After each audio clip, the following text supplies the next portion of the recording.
Oh là là, je pense que ces deux cerfs mâles vont entrer en combat. Ah, ouf, c'est bon, ils sont partis. Mais je me demande bien c'est quoi la raison de leur combat.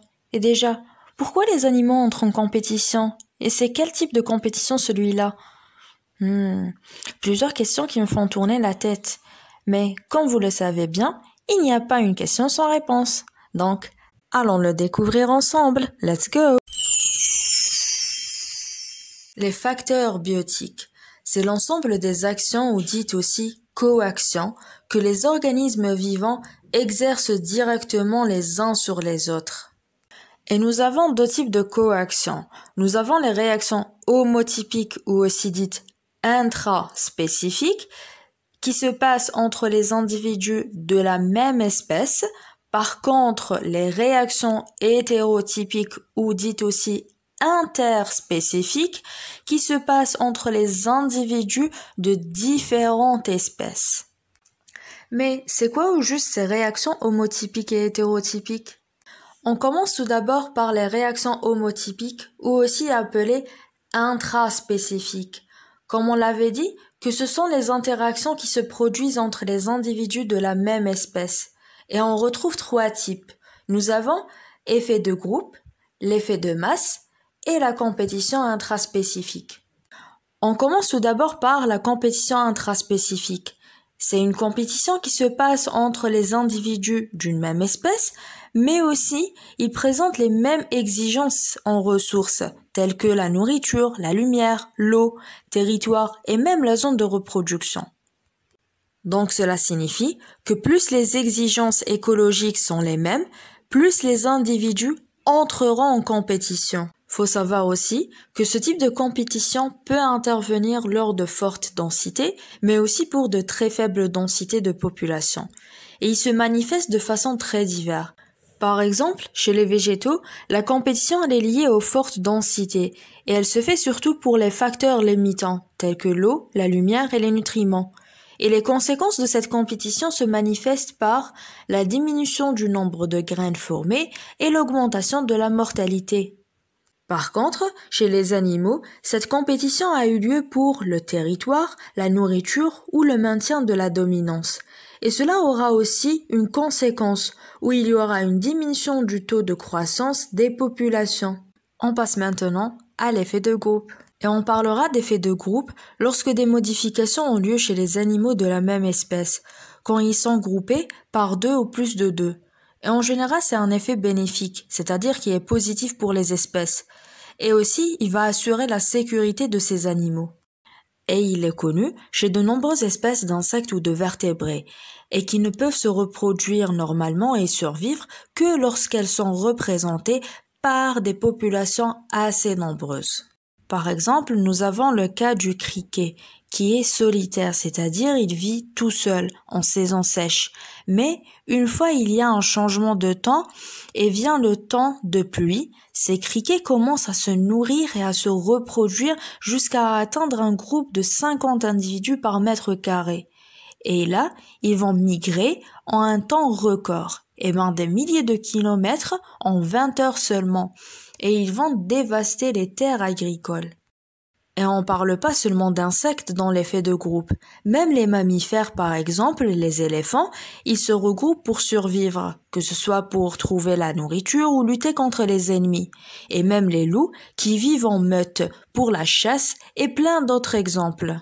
Et enfin, chaque chose a des conséquences. Et cet effet de groupe a comme conséquence une accélération de la vitesse de leur croissance. Maintenant, à l'inverse de l'effet de groupe, nous avons l'effet de masse, qui se produit quand le milieu il est surpeuplé, dont les causes sont le plus souvent la limitation de la quantité de nourriture ou aussi le manque d'espace, ce qui va entraîner une compétition sévère entre les individus. Et donc, c'est un effet néfaste, c'est-à-dire qu'il est négatif pour les populations, et il se traduit par le phénomène d'autolimitation, qui veut dire une réduction du taux de fécondité suite à des sécrétions diverses, et donc une diminution de la natalité et l'augmentation de la mortalité, mais aussi des comportements pas normaux, comme le cannibalisme, qui signifie le fait de consommer un autre individu de la même espèce comme nourriture. Donc, brièvement, l'effet de groupe, il est bénéfique, positif pour les animaux. Il a comme conséquence l'accélération de la vitesse de leur croissance et aussi il se produit quand ils sont groupés par deux ou plus de deux. Par contre, l'effet de masse, c'est néfaste, donc c'est négatif pour les animaux et il a pour conséquence une diminution de la natalité et l'augmentation de la mortalité et il se produit quand le milieu il est surpeuplé. Allons maintenant voir le deuxième type d'interaction. Nous avons la réaction hétérotypique. Théoriquement, la cohabitation de deux espèces peut avoir sur chacune d'elles une influence, soit elle est nulle, favorable ou défavorable.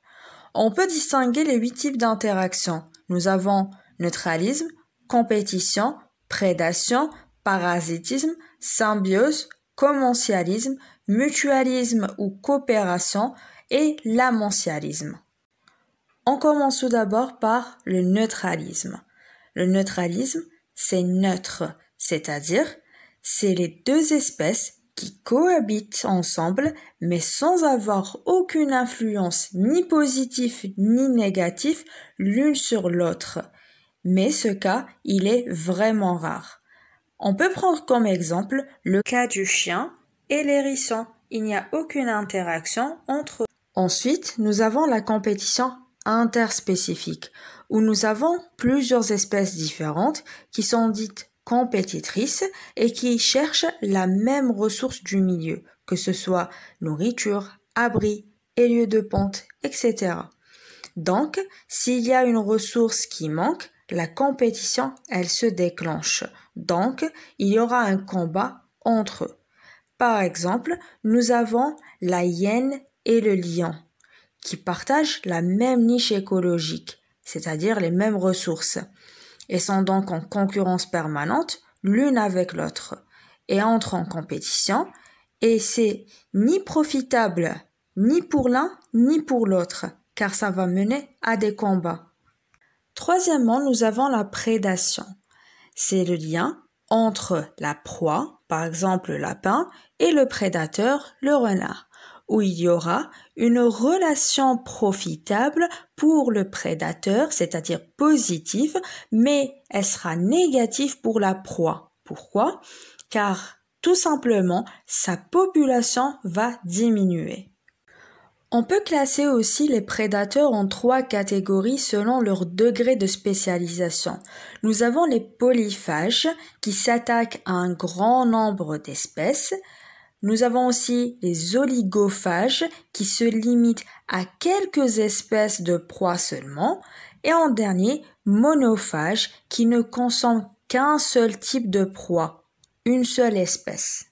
Quatrièmement, nous avons le parasitisme. Tout simplement, c'est une cohabitation avec nuisance. C'est-à-dire, nous avons un parasite qui va tirer profit ou parasiter une autre espèce qu'on appelle l'hôte, que ce soit pour se nourrir, se reproduire, mais sans causer la mort de l'hôte.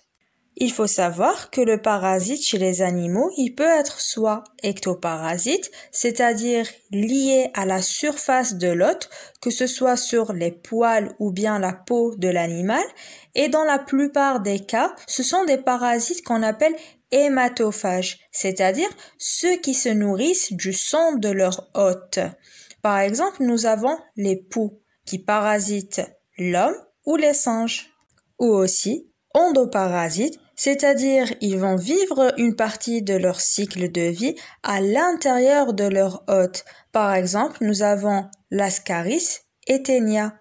Mais chez les végétaux, on parlera de plantes parasites, c'est-à-dire c'est des plantes qui dépendent de d'autres plantes pour vivre. Nous avons 2 types. Nous avons les parasites complets, c'est des plantes qui sont dépourvues de chlorophylle, c'est-à-dire ils n'ont pas de chlorophylle, donc ils peuvent pas synthétiser leur propre nourriture, c'est-à-dire qu'ils vont dépendre totalement des systèmes photosynthétiques et racinaires de leur hôte. Par contre, les hémiparasites, ils sont pourvus de chlorophylle, c'est-à-dire c'est des plantes qui ont de la chlorophylle, ça veut dire ils vont pouvoir synthétiser eux-mêmes leur nourriture, mais elle va devoir aller puiser d'autres éléments nutritifs vitaux dont elle a besoin sur des plantes hôtes.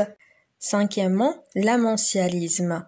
C'est une interaction dans laquelle une espèce, elle est éliminée ou bien inhibée dans sa croissance ou bien dans sa reproduction par une autre espèce inhibitrice qui est dite amensale. Cette espèce inhibitrice, elle va sécréter des substances chimiques toxiques telles que la tannine, le phénol, alcaloïdes. Elle va lancer ces substances-là soit dans l'air ou bien dans l'eau. Et chez les végétaux, il est appelé allélopathie. Par exemple, nous avons l'histoire du noyer qui rejette par ses racines une substance volatile toxique et qui va empêcher une bonne partie des herbes de pousser sous le noyer. On passe maintenant à la symbiose.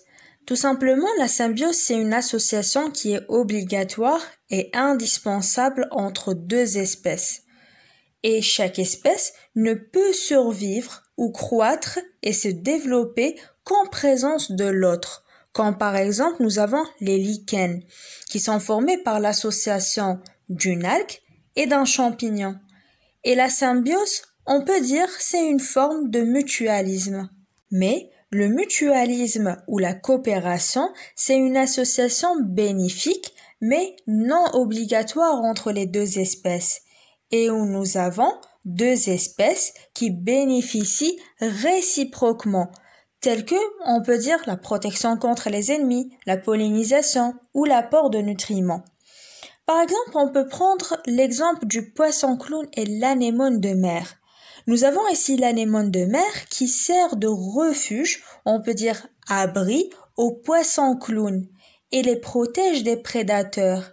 Et aussi, il faut savoir que le poisson clown, c'est le seul poisson connu à pouvoir vivre parmi les tentacules de l'anémone grâce à ses écailles recouvertes de mucus qui le protègent contre son venin. Ensuite, nous avons ici une autre forme de symbiose, le commensalisme. Tout simplement, le commensalisme, c'est une interaction dans laquelle une espèce, elle est dite commensale. Cette espèce commensale, elle bénéficie de l'autre espèce qui est dite hôte, mais sans nuire à l'hôte. Par exemple, le requin et les poissons pilotes, où les poissons pilotes accompagnent souvent les requins qui les protègent et leur donnent des restes de nourriture. Et ici, l'hôte, c'est le requin qui n'en tire ni avantage ni nuisance. Par contre, l'espèce commensale, c'est les poissons pilotes, ils tirent avantage des requins. Et donc, les deux espèces exercent l'une sur l'autre des coactions de tolérance réciproque. Enfin, en résumé, nous avons 8 types d'interactions interspécifiques. Nous avons le neutralisme qui est neutre pour les deux espèces, c'est-à-dire ni bénéfique ni néfaste.